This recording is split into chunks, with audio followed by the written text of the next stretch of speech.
नमस्कार बच्चों, मैं रामज्ञान यादव, हिंदी शिक्षक। बच्चों, पिछले क्लास में हम लोगों ने लाइव क्लास किया था और बाल गोविंद भगत अध्याय पढ़ा था, जो एक रेखा चित्र है, गद्य की विधा है। इसके बारे में हम लोगों ने पढ़ा था और 2 लाइव क्लास में इसको हम लोगों ने समझा था। जिन लोगों ने इसको नहीं लाइव क्लास में जुड़ पाए थे, वो लोग इसे ध्यानपूर्वक देखेंगे, समझेंगे और इसका प्रश्न उत्तर भी भेज देता हूँ। इसको आप लोग अपने नोटबुक में कर लेंगे। बच्चों, बाल गोविंद भगत रामवृक्ष बेनीपुरी द्वारा लिखा गया एक रेखा चित्र है। रेखा चित्र क्या होता है, सबसे पहले हम इस पर बात कर लेंगे। तो रेखा चित्र जो है वह गद्य की एक विधा है। आप लोग को बताया गया है हिंदी साहित्य को 2 खंड हैं, काव्य खंड और गद्य खंड। काव्य खंड में हमारी कविताएं आती हैं, जैसे हम लोगों ने पिछले क्लास में पढ़ा था, सूरदास, राम लक्ष्मण परशुराम संवाद, और भी आगे कविताएं हैं इस बुक में। और गद्य खंड के अंतर्गत कई विधाएं हैं, जैसे कहानी हुआ, निबंध हुआ, नाटक हुआ, रेखा चित्र हुआ, संस्मरण हुआ। ये सारी चीज़ें जो हैं गद्य खंड में। तो गद्य खंड की एक रेखा चित्र भी विधा है, जिसके अंतर्गत लेखक जो है वो अपने किसी परिचित व्यक्ति से, जिससे वे प्रभावित हुए हों, अपने जीवन में कुछ सीखे हों, उनके जीवन पर कुछ प्रभाव पड़ा हो, उसके बारे में अपने यादों को जो है लिखते हैं। तो इस रेखा चित्र के अंतर्गत लेखक रामवृक्ष बेनीपुरी जो हैं वह बाल गोविंद भगत के बारे में लिख रहे हैं कि बाल गोविंद भगत जो है ये कैसे व्यक्ति थे, इनका स्वभाव कैसा था, इसके बारे में उन्होंने इस रेखा चित्र में लिखा है। तो सबसे पहले थोड़ा लेखक परिचय देख लेंगे। बहुमुखी प्रतिभा के धनी रामवृक्ष बेनीपुरी का जन्म 1899 में बिहार के मुजफ्फरपुर जिले के बेनीपुरी गांव में हुआ था। 10वीं तक शिक्षा प्राप्त करने के बाद उन्होंने 1920 में स्वाधीनता आंदोलन में भाग लेकर अनेक बार जेल यात्रा भी की। 15 वर्ष की आयु में उनकी रचनाएं पत्र पत्रिकाओं में प्रकाशित होने लगी और सन 1968 में उनका देहांत हो गया। तो इनका जीवन जो है बहुत दुखों से गुजरा। कम आयु में ही माता पिता की मृत्यु हो गई और बिहार के मुजफ्फरपुर ज़िले के ही रहने वाले थे। 10वीं तक पढ़ने के बाद जो है इन्होंने क्या किया कि स्वाधीनता संग्राम में, उस समय देश की आज़ादी चल रही थी और उसमें इन्होंने हिस्सा लिया। साथ साथ इन्होंने कई पत्र पत्रिकाओं का भी प्रकाशन किया और अपनी गद्य रचनाएं भी करते रहे और 1968 में इनका देहांत हो गया। अब जो है मुख्य विषय वस्तु क्या है बाल गोविंद भगत अध्याय की, इस पर हम लोग थोड़ा बात कर लेंगे। तो यही आपका अध्याय होगा। बाल गोविंद भगत गृहस्थ साधु थे। गृहस्थ साधु से मतलब यह है कि जो लोग साधु संत होते हैं उनको घर और खेती बाड़ी से कोई विशेष मतलब नहीं होता है। सन्यासी का जीवन धारण कर लेते हैं, गृह त्याग करके कहीं भी रह जाते हैं, आश्रम बना लेंगे, उधर ही रह जाएंगे, खाने पीने का इंतजाम कर लेंगे। लेकिन यहाँ गृहस्थ साधु से तात्पर्य यह है, साधु का जीवन व्यतीत करते थे लेकिन गृहस्थ जीवन भी था इनका। इनके एक बेटे थे, पत्नी का तो पता नहीं है, लेखक बता रहे हैं कि इनकी पत्नी थी या नहीं, इसके बारे में तो हमें नहीं पता है। लेकिन इनका एक बेटा था और उसका विवाह हुआ था। बहुत ही अच्छी संस्कारी, जो विवाह के तुरंत बाद जो है, चूँकि इनका बेटा जो था वह थोड़ा मंदबुद्धि बालक था, तो बहू जो है सारा परिवार संभाल ली थी। बाल गोविंद भगत जी के रहे ना रहें उससे कुछ देना लेना नहीं था, सारा चीज़ जो है अपने हिसाब से वो संभाल ली थी, किसी भी तरह की परेशानी नहीं थी। तो वे अगर साधु जीवन भी जीते हैं तब भी कोई दिक्कत नहीं है। तो गृहस्थ साधु से यह तात्पर्य है कि वे सन्यासी जीवन भी धारण किए हुए थे, सन्यासी का जीवन भी व्यतीत करते थे साधु संत का, साथ ही साथ गृहस्थ जीवन भी, अपना परिवार भी था, घर भी था और खेती बाड़ी भी थी।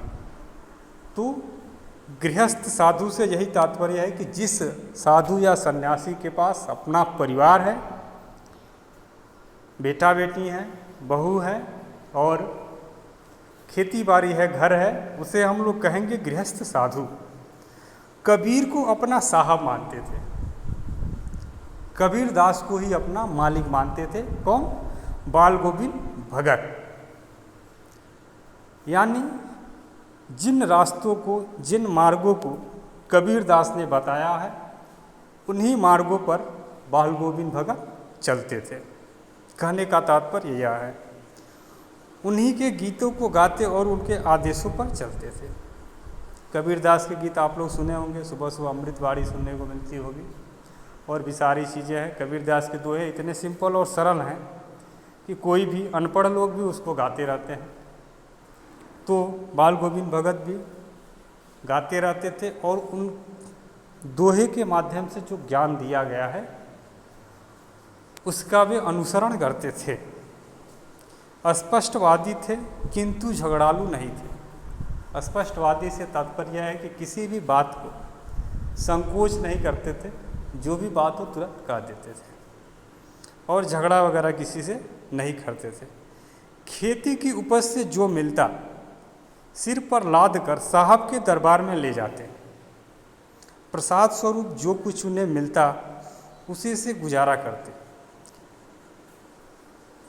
जो भी खेती बाड़ी से फसल से जो उपज होता था फसल, उसको सबसे पहले क्या करते थे, कबीर का मठ था एक, उस मठ पर लेकर के जाते थे चढ़ाने के लिए और वहाँ से प्रसाद स्वरूप जितना भी अन्न मिलता था वापस उसे लेकर के आते थे और उसी से अपना खाने पीने का चलाते थे व्यवस्था। बाल गोविंद भगत का गायन सुनने वाले मस्त होकर थिरकने लगते थे। लेखक को बाल गोविंद भगत के संगीत का चरम उत्कर्ष उस दिन देखने को मिला जिस दिन उनका इकलौता बेटा मर गया था। उनके गायन के बारे में बात की जा रही है। तो सन्यासी जीवन धारण किए हुए थे, अपना गीत संगीत गाते रहते थे मंदिर में, मठ में, और मंडली भी उनकी थी जो सुबह शाम को अपने ही घर आंगन में मंडली जो है बैठ जाती थी और सभी लोग मिल कर के गाते थे, नाचते थे। लेकिन लेखक बता रहे हैं कि संगीत का चरम उत्कर्ष उस दिन देखने को मिला जिस दिन उनका इकलौता बेटा मर गया था। यानी उनके बेटे की मृत्यु हो गई थी। हम बताए थे आपको कि थोड़े उनके बेटे मंदबुद्धि बालक थे और बीमार रहते थे। और बाल गोविंद भगत का यह मानना था कि जो लोग ऐसे होते हैं, मंदबुद्धि, बीमार होते हैं या दिव्यांग होते हैं, उनके हमें ज़्यादा प्यार करना चाहिए, उन्हें ज़्यादा स्नेह करना चाहिए, क्योंकि उनको ज़्यादा स्नेह की ज़रूरत होती है। लेकिन एक दिन क्या हुआ कि उनके बेटे की मृत्यु हो गई और उस दिन भी वे जो है अपना गीत संगीत, गाना बजाना जो है चरम उत्कर्ष पर था। मतलब रोज़ से भी बेहतर, सबसे बेहतर कह सकते हो। तो इसका कारण क्या था?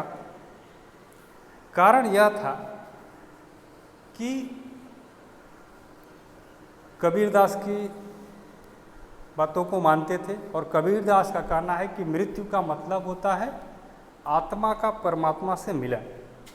यानी हमारी जो आत्मा है मृत्यु परांत जो है परमात्मा से मिलन हो जाती है। और ऐसे समय, परमात्मा मतलब ईश्वर से, जब कोई आत्मा जो है ईश्वर से मिल रही है तो यह दुख की घड़ी नहीं है, दुख का समय नहीं है, खुशी मनाने का समय है। यही उनका कहना था और इसीलिए वे अपने संगीत को गा बजा रहे थे और अपनी पतोहू रो रही थी उससे भी कहते थे कि यह तो आत्मा का परमात्मा से मिलन हो गया, रोने की ज़रूरत नहीं है, खुशी मनाओ, ऐसा भी कर रहे थे। बेटे की लाश को सफ़ेद कपड़े से ढककर सिरहाने एक दीपक जला दिया। उनका मानना था कि पुत्र की मौत पर रोने की अपेक्षा उत्सव मनाना चाहिए, क्योंकि आत्मा परमात्मा के पास चली गई, विरहणी अपने प्रेमी से जा मिली। कहने का मतलब, अगर मनुष्य ईश्वर से प्रेम करता है तो ईश्वर एक है और मृत्यु परांत उस ईश्वर से मिलन हो गया। तो इसी बात को वे बताना चाहते हैं। बाल गोविंद भगत ने अपनी पुत्र वधू के हाथों अपने पुत्र की चीता को अग्नि दिलाकर उपर्युक्त रूढ़ियों पर प्रहार किया है। वह जो है अपने पुत्र की चीता पर अपने पुत्र वधू यानी बहू से ही चीता को अग्नि दिलवाई, और सामाजिक रूढ़ियाँ जो है उसको उन्होंने तोड़ने का प्रयास किया है। कि लोग जो कहते हैं यह सही नहीं है कि पिता की मृत्यु हो गई तो बेटा ही मुखाग्नि देगा, बेटी भी दे सकती है, ये उनका मानना था, क्योंकि वे कबीर दास के मार्ग पर चलने वाले थे और इसलिए इन रूढ़ियों को उन्होंने तोड़ा। इसके साथ ही साथ जब क्रियाकर्म सब कुछ बीत गया तो उन्होंने क्या किया, अपनी बहू को जो है उसके भाई को बुला करके उनके साथ विदा कर दिया, यह कह करके कि इसकी दूसरी शादी करवा देना। देखिए यहाँ पर भी एक रूढ़ियों को उन्होंने तोड़ने का प्रयास किया है, और वह रूढ़ी है विधवा विवाह। विधवा विवाह को लोग जो है अपशकुन गलत मानते थे, लेकिन इनका मानना था कि ऐसा नहीं, विधवा विवाह होना चाहिए, और इसलिए उन्होंने विदा कर दिया। पतोहू कितना भी कहती रह गई कि मेरे जाने के बाद आपका कौन ख्याल रखेगा, तो गुस्सा में आकर के बोले कि अगर तुम नहीं जाओगी तो मैं घर छोड़ दूंगा। तो विवश होकर के उनके बहू को जो है जाना पड़ा। इसके बाद भी जो है ये अपना जीवन यापन करते रहे। हमेशा जो है सुबह सुबह पूजा पाठ करना, गंगा स्नान करना, सुबह जो है गीत संगीत जो गाना होता है, और धीरे धीरे जो है अब ये उम्र बढ़ती गई, शरीर थकता गया, लेकिन जो नित्य की इनकी क्रिया थी रोज की, उसको नहीं छोड़ते थे। हर साल में एक बार जो है 30 कोस दूर जो है गंगा स्नान करने जाते थे, जहाँ से जाकर वापस आने में 4 से 5 दिन लग जाते थे। और वह भी अपने नियम के अनुसार जो है घर से कुछ खा करके निकलते थे, रास्ते में कुछ पानी ही पी लेते थे तो पी लेते थे, कुछ भी खाना पीना रास्ते में नहीं, फिर वापस घर आके ही खाते थे। और इसी तरह से एक दिन गए और वापस आए, थोड़ा थोड़ा बीमार पड़ने लगे, फिर भी जो है इनका गीत संगीत जारी रहा। एक दिन ऐसी घटना घटी, शाम को गीत संगीत गा करके सोए और सुबह कोई गीत संगीत की आवाज़ नहीं सुनाई दी। घर जाने पर पता चला कि बाल गोविंद भगत की भी मृत्यु हो गई है। तो यह जो है इस रेखा चित्र का मुख्य चीज़ें था, इसको हमने बता दिया। किताब से भी आप लोग पढ़ लेंगे, अच्छे से देख लेंगे और प्रश्न उत्तर भी लिख लेंगे अच्छे से। बाकी जो है आगे हम लोग अगला अध्याय पढ़ेंगे सोमवार से। लाइव क्लास सभी लोग तैयार रहेंगे। धन्यवाद।